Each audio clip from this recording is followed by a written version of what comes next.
우리는 지금 대림절 기간을 보내고 있습니다. 이번 주간이 대림절 마지막 주간이고 이제 다음 오는 주일은 성탄절로 우리가 주일 예배를 드리게 됩니다.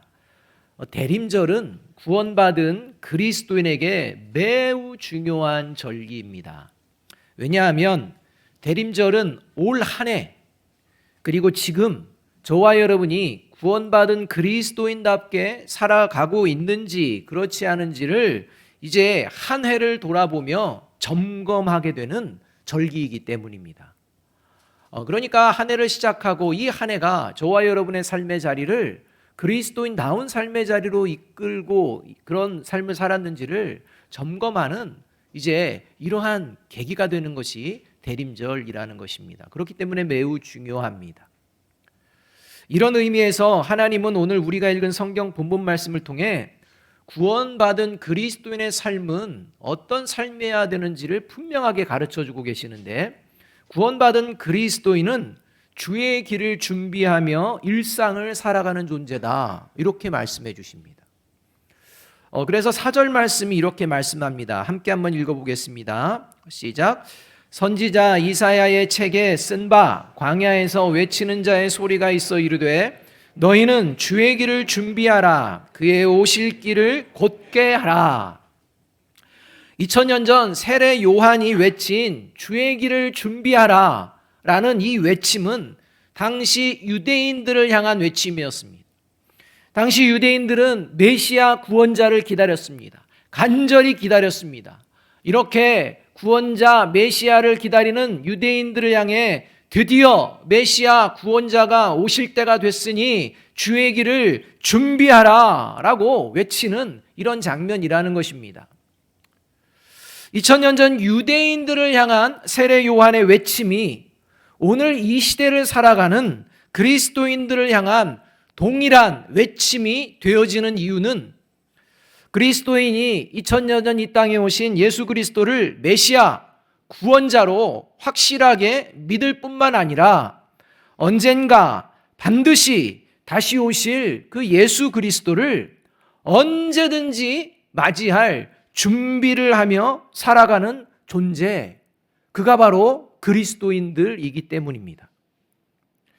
따라서 오늘 하나님께서는 세례 요한을 통해서 이 예배 자리에 나온 저와 여러분에게 2022년 올 한 해 그리고 12월 지금 다시 오실 예수 그리스도를 맞이할 준비, 주의 길을 준비하며 살아가고 있느냐고 저와 여러분에게 질문하고 계십니다.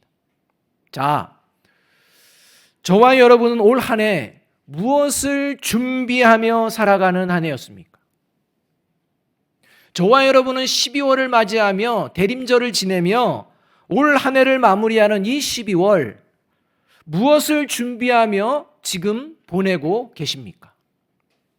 만일 주의 길을 준비하지 못한 분들이 계시다면 오늘 이 예배 자리에서 하나님 앞에 회개하심으로 하나님께 용서를 받으시고 하나님이 주시는 새로운 마음과 새로운 회복을 경험함으로 말미암아 주의 길을 바르게 다시 준비하시며 세상 가운데 나아가시는 저와 여러분, 그래서 한 해를 아름답게 마무리하시는 저와 여러분이 되시기를 주님의 이름으로 축원합니다.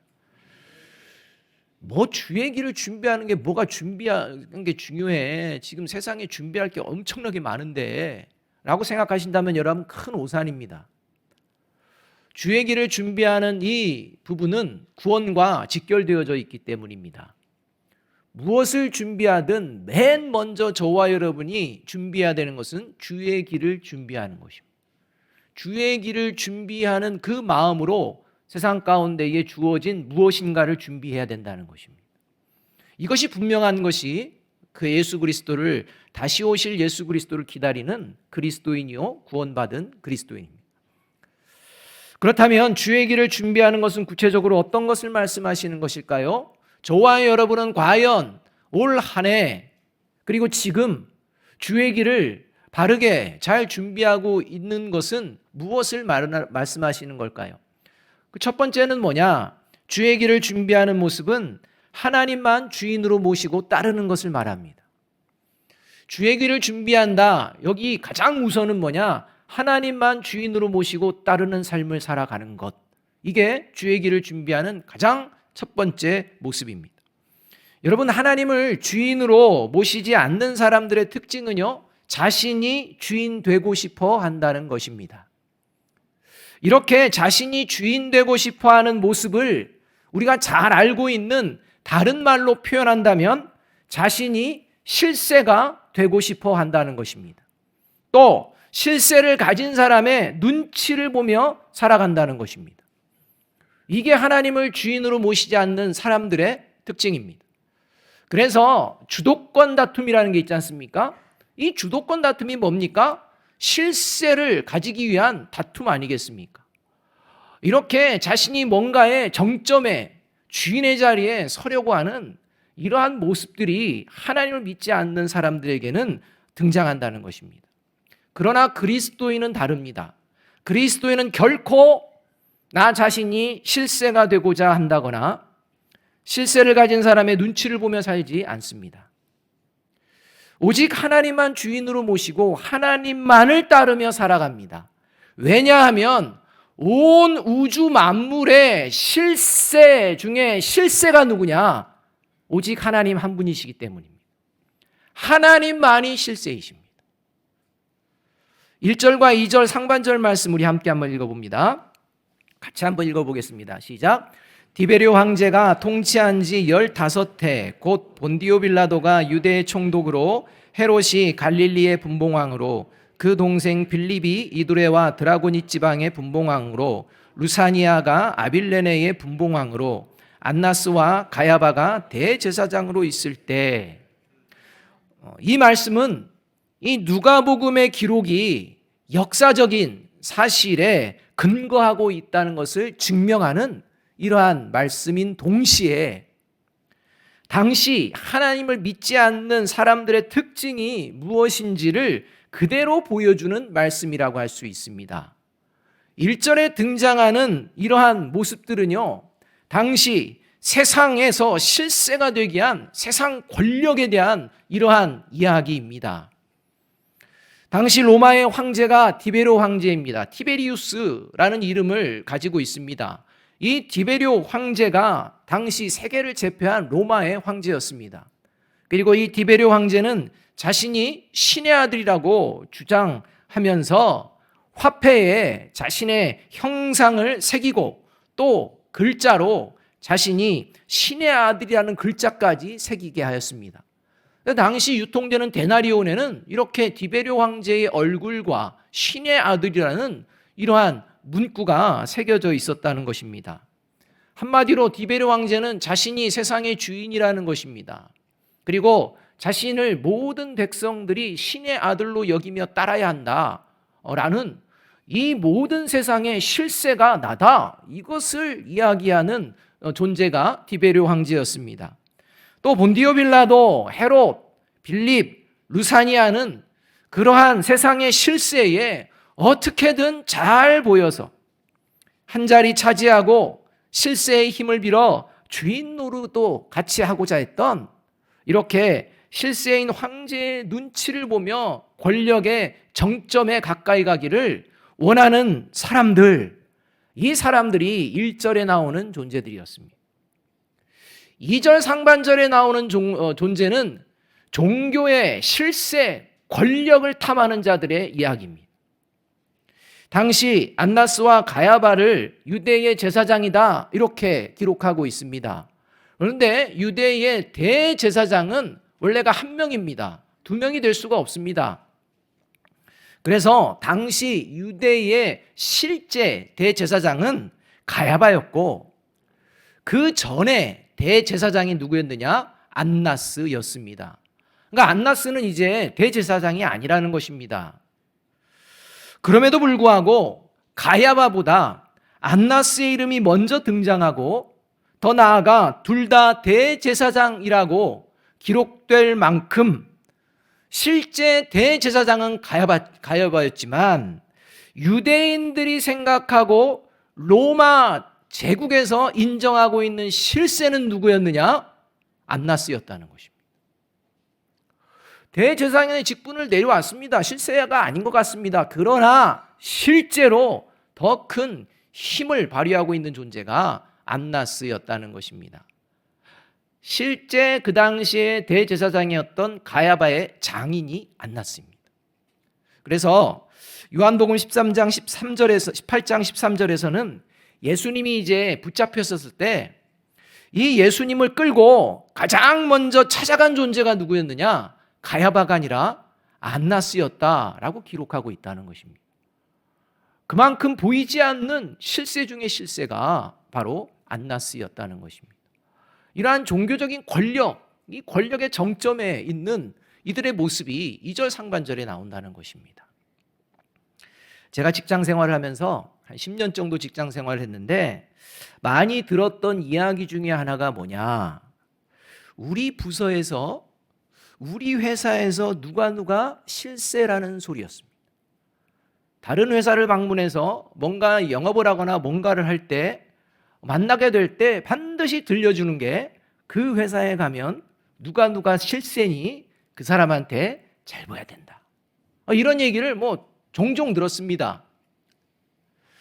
그래서 직장 생활을 내려놨는데, 그래서 이제 목회 과정을 겪는데, 교회 공동체에서 교역자로 지낼 때에도 어느 교회에서든지 성도들을 통해 들리던 말 중에 하나가 뭐냐? 우리 교회의 실세는 누구누구야 라는 이야기라는 것입니다. 예외가 없습니다. 꼭 그런 얘기들 하시는 분들이 있습니다.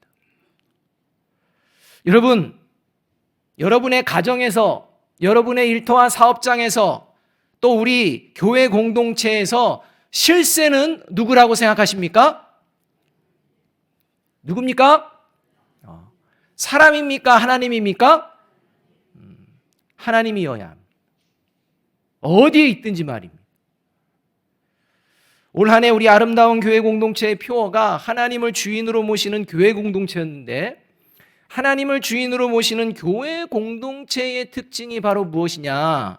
교회 공동체 안에 사람이 실세로 존재하지 않는다는 겁니다. 만약 교회 공동체 안에 사람이 실세로 존재한다면 그 교회 공동체는 변질되고 오염된 교회 공동체라는 겁니다. 그런 생각을 가지고서 신앙생활한다면 그 사람은 지금 죄에 오염되고 변질된 사고를 가지고 있는 그러한 존재라는 것입니다. 실세같이 보일지라도 그를 실세로 생각해서는 안 됩니다. 왜냐하면 교회 공동체의 실세는 누구기 때문입니까? 오직 하나님 한 분이시기 때문입니다. 그래서 베드로전서 1장 24절과 25절에서는요 이렇게 말씀하고 계시는 것입니다.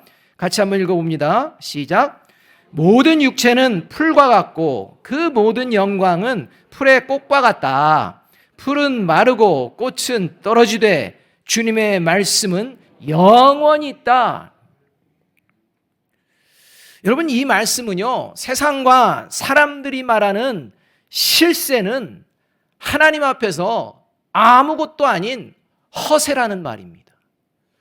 여러분, 지금 내가 뭔가 실세의 능력을 가지고 있다, 이제 좀 시간 지나 보십시오. 그게 다 사라지게 됩니다. 아무것도 아닌 게 됩니다. 여러분, 이 말씀을 항상 기억하시며 바라기는 사라져버릴 세상의 실세, 결국에는 허세가 될 그러한 존재들, 이러한 존재들을 바라보는 것이 아니라 언제나 어떤 상황에서나 영원한 실세이신 하나님만을 주인으로 모시고 하나님만을 따르는 저와 여러분이 되시기를 주님의 이름으로 축복합니다. 이것이 다시 오실 예수님을 기다리는 대림절을, 주의 길을 잘 준비하며 보내는 그리스도인의 모습이라는 것입니다. 둘째로, 주의 길을 준비하는 모습은 바른 믿음을 배우고 바른 믿음을 이어주며 살아가는 것을 말합니다. 바르지 않은 믿음, 믿음이 아닌 것을 믿음으로 여기고 그러한 것들을 누군가에게 가르치는 전하는 이런 어리석음이 있어서는 안 된다는 것입니다. 2절과 3절 말씀 함께 한번 읽어보겠습니다. 2절 3절입니다. 함께 읽습니다. 시작. 안나스와 가야바가 대제사장으로 있을 때에 하나님의 말씀이 빈들에서 사가랴의 아들 요한에게 임한지라. 요한이 요단강 부근 각처에 와서 죄사함을 받게 하는 회개의 세례를 전파하니, 당시 이 유대인들에게 하나님을 향한 믿음, 이 믿음을 바르게 가르쳐주고 대대손손 이어주어야 되는 책임을 맡은 대표적인 존재가 누구냐? 대제사장입니다. 그러니까 하나님의 율법과 하나님께 예배드리는 것이 어느 것이 바르게 드리는 믿음인지 이것을 가르쳐주는 대대손손 이어줘야 되는 책임이 누구에게 있느냐? 대제사장에게 있다는 것입니다. 그러나 2절 말씀에 의하면 하나님의 말씀이 이런 대제사장에게 임한 것이 아니라는 겁니다. 오히려 광야에서 빈들에 있던 사가랴의 아들 세례 요한에게 하나님의 말씀이 임하였다 말씀합니다. 이 말은 다시 말해서 어떤 말이냐? 당시 대제사장들은 무늬만 대제사장이었지 실제로는 영적으로 오염되고 변질되어 바른 믿음을 이스라엘 백성들에게 바르게 가르치고 전할 수 없는 지경에까지 이르게 된 그런 존재가 되었다는 것입니다. 반면 세례 요한은 바른 믿음을 먼저 부모로부터 이어받았습니다. 세례 요한의 부모인 제사장 사가랴와 엘리사벳의 일상의 모습을 성경은 누가복음 1장 6절에서 이렇게 말씀해 주십니다. 이 두 사람이 하나님 앞에 의인이니 주의 모든 계명과 규례대로 흠이 없이 행하더라. 대제사장들은 불의한 이러한 모습으로 지내고 있었는데 이 제사장, 이 사가랴는 그리고 엘리사벳은 하나님 앞에 의인의 삶을 살아내고 있었다라는 것입니다. 이것을 보고 자란 존재가 누구냐? 세례 요한이라는 것입니다. 이러한 바른 믿음을 이어받은 세례 요한은 이제 나이가 차면서 성령의 인도하심으로 광야에 거하게 됩니다. 그리고 이 광야에 거하며 바른 믿음을 더욱 바르게 유지해 나가게 됩니다. 그리고 마침내 하나님이 때가 되어서 세례 요한에게 바른 믿음을 이스라엘 백성들에게 이제 이어주라는 사명을 맡기십니다. 이때 세례 요한이 광야에서 즉시 나와 이스라엘 백성들의 삶의 현장으로 들어갑니다. 그리고 죄로 오염된 이스라엘 백성들이 회개하도록 요단강가에서 바른 믿음을 무엇인지를 가르치는 이런 사명을 감당하게 되는 것을 볼 수가 있다는 것입니다. 여러분, 이렇게 사가랴와 엘리사벳처럼 세례 요한처럼 바른 믿음을 가지고 바른 믿음을 이어주는 사명을 감당하기 위해서 무엇보다도 먼저 반드시 필요한 것이 있는데 그것이 하나님의 말씀을 가까이 하는 것입니다. 하나님의 말씀을 가까이 하며 하나님의 말씀을 바르게 듣는 훈련을 하는 것입니다. 세례 요한이 본격적인 사명을 감당하기 전에 먼저 광야에서 생활하였던 이유가 바로 하나님의 말씀을 바르게 듣고 바르게 배우기 위함이었습니다.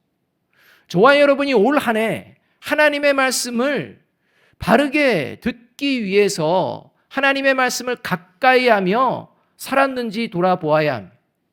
일주일 내내 하나님의 말씀은 듣지 않다가 주일 이 자리에서 하나님의 말씀을 들을 때 얼마나 엄청난 위험성이 있는지를 우리는 잊어서는 안 됩니다.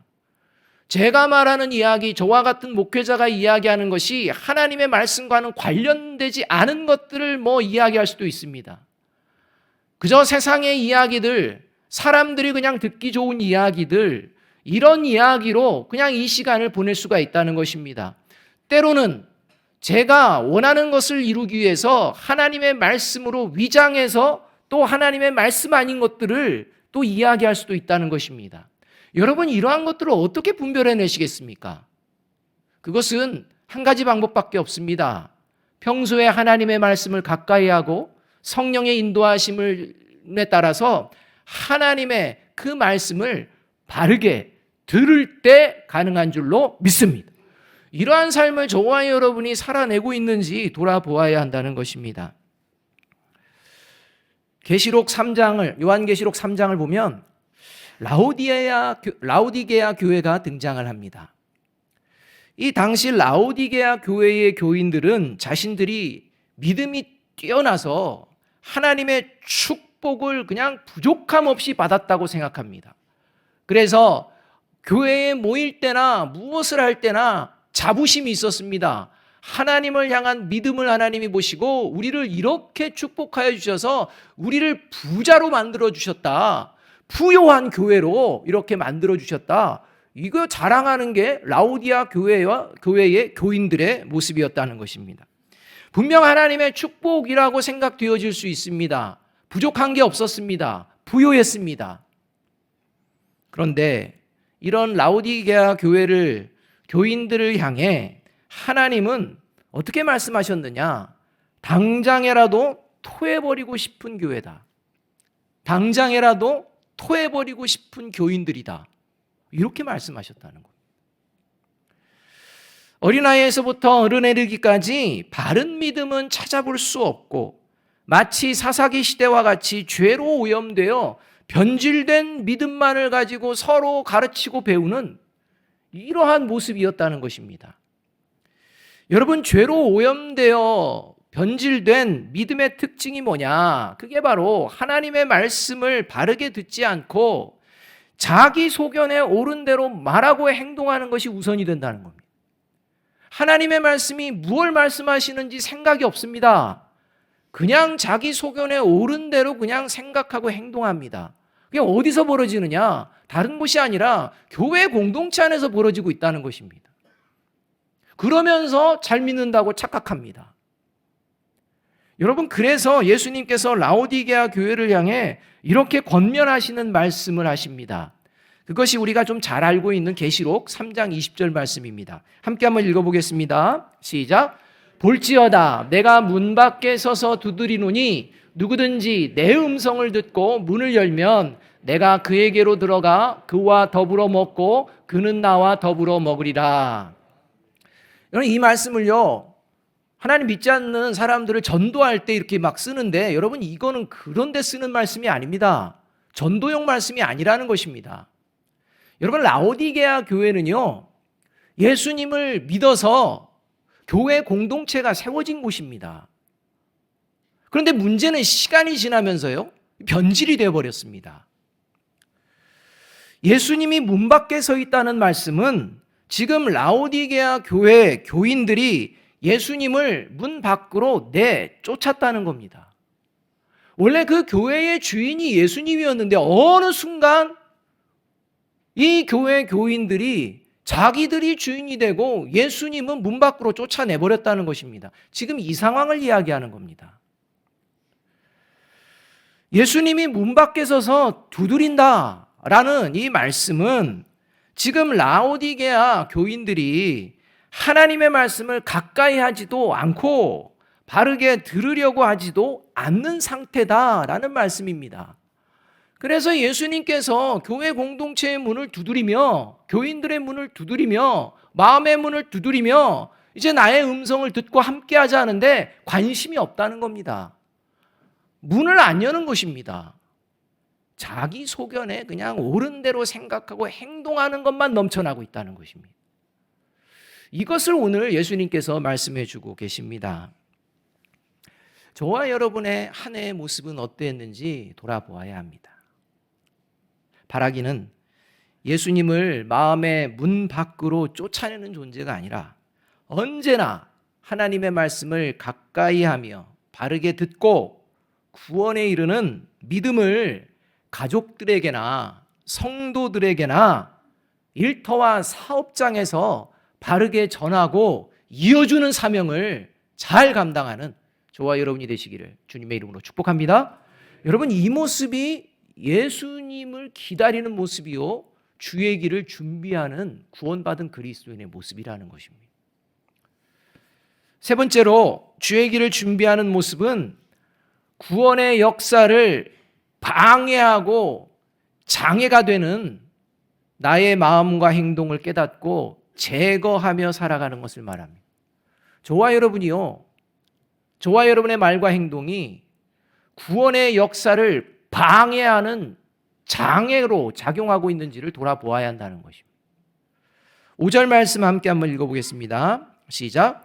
모든 골짜기가 메워지고 모든 산과 작은 산이 낮아지고 굽은 것이 곧아지고 험한 길이 평탄하여질 것이요.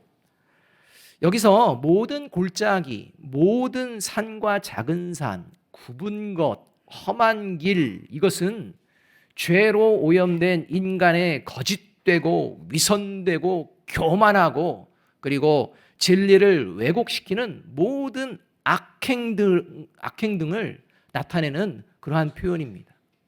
그러니까 죄로 오염된 인간 세상이 어떤 모습이냐?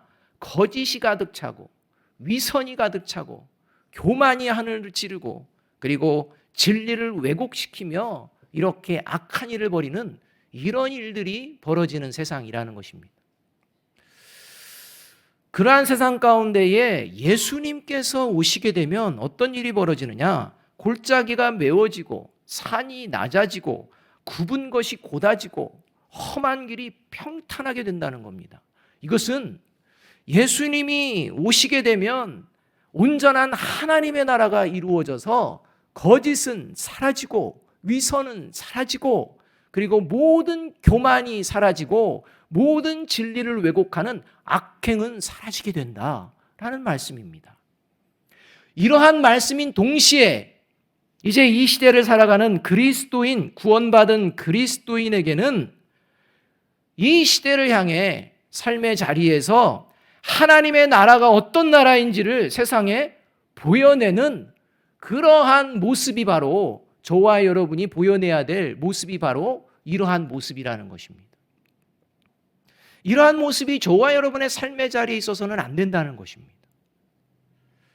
예수님 당시 대제사장을 비롯한 종교 지도자들 대부분은요, 구원의 역사를 방해하는 걸림돌이요 장애물이었습니다. 입술로는요, 메시아를 기다린다. 구약의 선지자들이 말씀하신 메시아를 우리 이 땅에, 이스라엘 땅에 하나님은 보내주실 것이다. 우리는 기다려야 된다. 우리가 간절히 바라야 된다. 말만 그렇게 하지 실상은 뭐였느냐?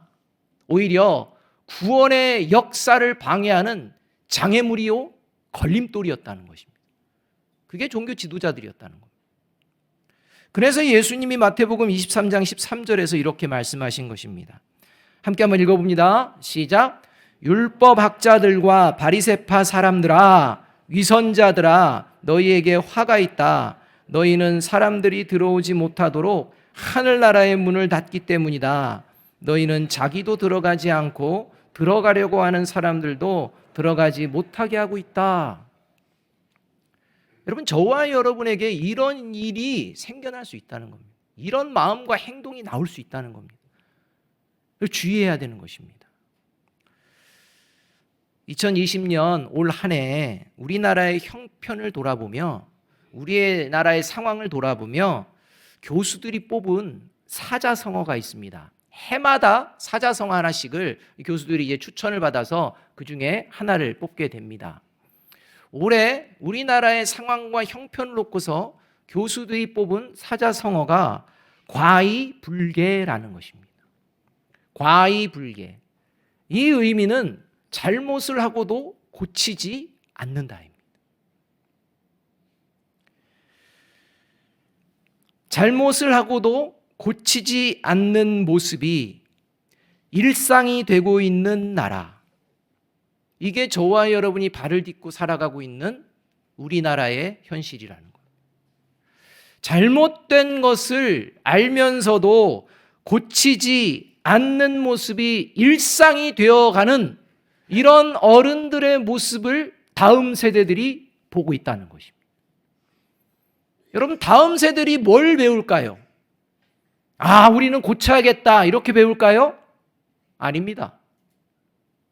고치지 않아도 된다. 힘만 가지면 되겠다. 이겁니다. 그러니 온갖 나라가 갈등, 다툼밖에 없는 겁니다. 뭘 가르치고 뭘 배우고 있는 것입니까? 참으로 안타깝지만 여러분, 이것이 죄로 오염된 인간의 실체입니다. 자기 잘못은 잘 안 봅니다. 다른 사람의 잘못은 그냥 엄청 얘기합니다. 자신이 먼저 고쳐야 되는데 자신은 고칠 생각을 안 합니다. 여러분, 이러한 모습으로 그리스도인들도 잘못을 하고도 고치지 않는 세상의 모습을 따라서 하나님의 말씀을 들으면서도 잘못된 것을 알면서도 받아들이지 않고 고치지 않는다면 저와 여러분 역시 거짓과 위선과 교만과 진리를 왜곡하는 이런 삶을 살게 될 것이고, 하나님이 보시기에 저와 여러분 그리고 우리 교회 공동체는 구원의 역사를 방해하는 이 시대의 걸림돌과 장애물이 된다는 것입니다. 2000년 전 유대 종교 지도자들의 모습만이 아닙니다. 올 한 해를 마무리하며 저와 여러분이 하나님의 말씀을 들으며 잘못된 것을 깨닫고 고치고 변화시키며 나아가고 있는지 돌아보아야 한다는 것입니다. 잘못된 것을 특별히 하나님의 말씀을 들으면서도 고치지 않는 이러한 모습은 주의 길을 준비하는 구원받은 그리스도인의 모습이 아니라는 사실을 명심하시고, 혹여나 이러한 모습이 저와 여러분 안에 생겼다면 즉시 회개함으로 구원의 역사를 방해하는 장애물과 걸림돌을 제거해내는, 그래서 세상 가운데에 진정한 하늘의 빛을 보여낼 수 있는 저와 여러분이 되시기를 주님의 이름으로 축복합니다. 여러분, 이 모습이 다시 오실 예수님을 기다리는 모습이고 주의 길을 준비하는 구원받은 그리스도인의 모습입니다. 마지막으로 다니엘서 12장 2절 3절 말씀 함께 한번 읽어봅니다. 같이 읽습니다. 시작. 땅의 티끌 가운데에서 자는 자 중에서 많은 사람이 깨어나 영생을 받는 자도 있겠고 수치를 당하여 영원히 부끄러움을 당할 자도 있을 것이며, 지혜 있는 자는 궁창의 빛과 같이 빛날 것이요 많은 사람을 옳은 대로 돌아오게 한 자는 별과 같이 영원토록 빛나리라. 영원한 생명과 영원한 아름다운 빛을 발하시는 하나님의 자녀로 이 한 해를 잘 마무리하시는 저와 여러분이 되기를 주님의 이름으로 축복합니다. 기도하겠습니다.